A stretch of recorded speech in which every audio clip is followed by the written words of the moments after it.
To many, the financing and structure of mental health services and substance abuse services makes no sense. And I'd like to be able to say to you that I can make sense out of it. But the fact is that there's probably two fundamental things to understand about the mental health and addiction systems in the United States. One is that it's really not a system. And second is, because they've been so undervalued and underfunded, that commissioners of mental health and commissioners of public health and others have tried to sort of patch together a series of financing structures in order to pay for services rather in a way that isn't really coherent. So what we've done is patch together whatever funding opportunities existed, as opposed to trying to design a system and then figure out what the financing is. So in some ways you could say we've chased money to finance important programs, and that probably is not an unfair statement to make.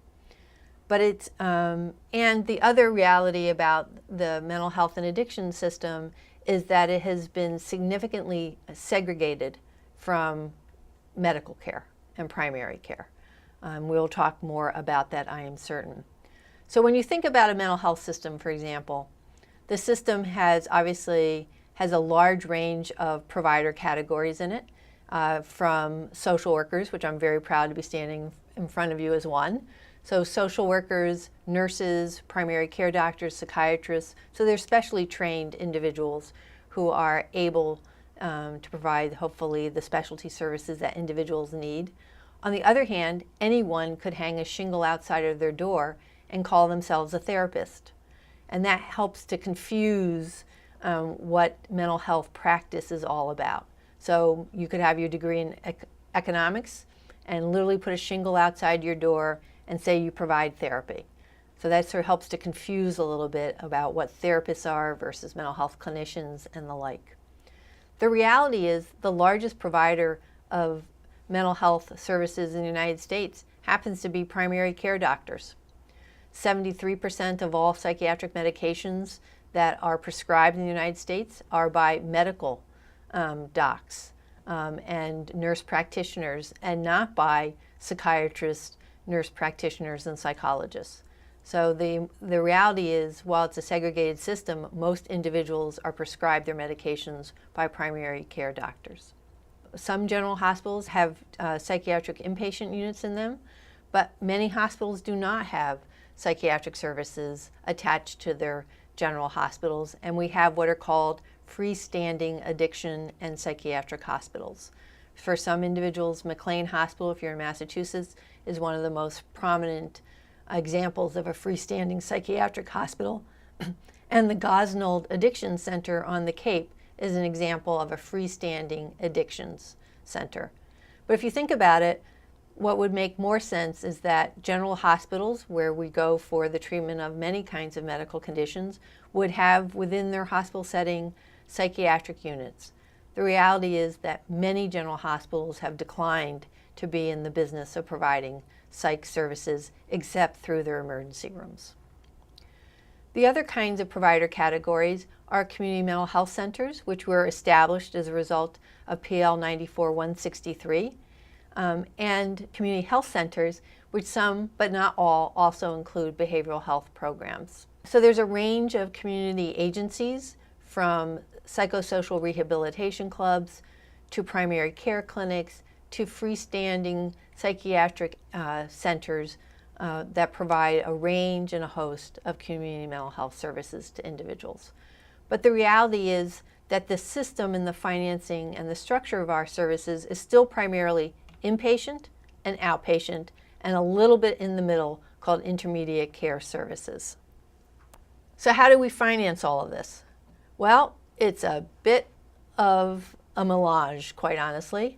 The reality is Medicaid has been the single largest provider and payer for mental health services in the United States and continues to be. About 11.5% of all Medicaid expenditures are spent on behavioral health conditions, and almost 50% of individuals who have Medicaid have a diagnosable mental health or addictions. The commercial insurance So private insurance has been slow to pay for mental health services that we would think of as being important, and has certainly been far behind in the payment for addiction services. It really wasn't until 2008 and the passage of the Domenici-Wellstone law that for the first time federally there was a requirement that commercial insurers, certain commercial insurers, need to improve their payment for behavioral health conditions. The other is we start to talk about how to understand what behavioral health and health expenditures by payers have looked like. It's one of those sobering realities that the number one reason why individuals file bankruptcy in the United States is for medical reasons, and it's well understood that the number one reason within medical bankruptcy is for behavioral health. So the private insurance has been slow to sort of increase what we would know as parity. But the next couple of slides give you a really good depiction of the disparity of financing for behavioral health and all health services. And there's a couple that particularly stand out in terms of government and private payers. So if you look at sort of the out-of-pocket, so what you pay for out of your pocket in terms of pay for a service by yourself, pay for co-insurance or a copay. For behavioral health, it's about 11% comes out of pocket, as opposed to 13% of out of pocket for all health services. But more important, look at private insurance. Private insurance for all health services pays for about 37% of health care, and for behavioral health, it's a quarter.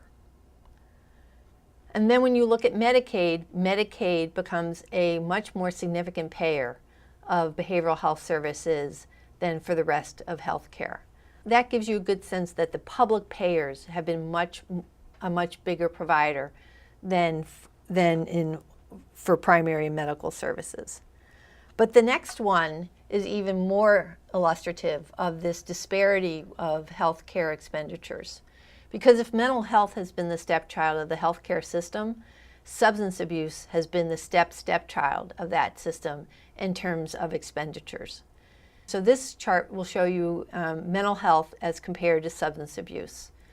So there's a couple of things that really stick out here. And this is 2005 data. So we would expect over time, with the impact of the Affordable Care Act, that these numbers should shift, hopefully in the right direction. The out-of-pocket expenditures for both substance abuse and mental health conditions tend to be higher than for medical care.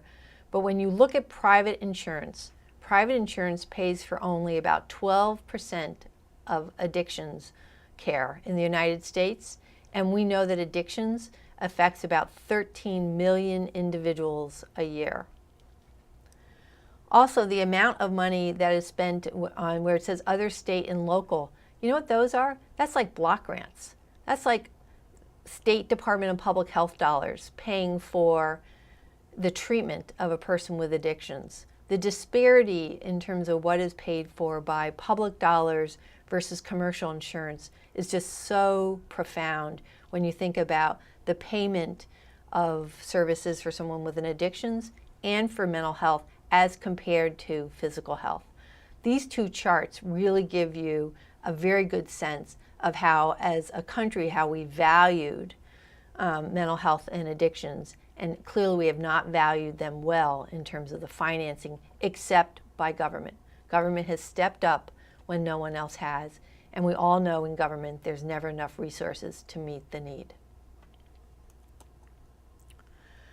This just gives you a little bit of a sense of the differing estimates of who pays for mental health services.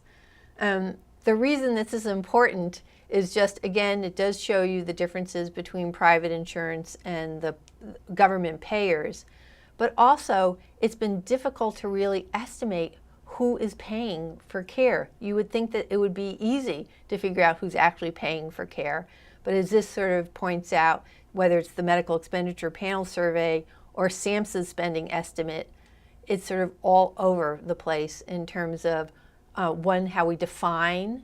These charts actually are pretty different because of how we define what the mental health services are.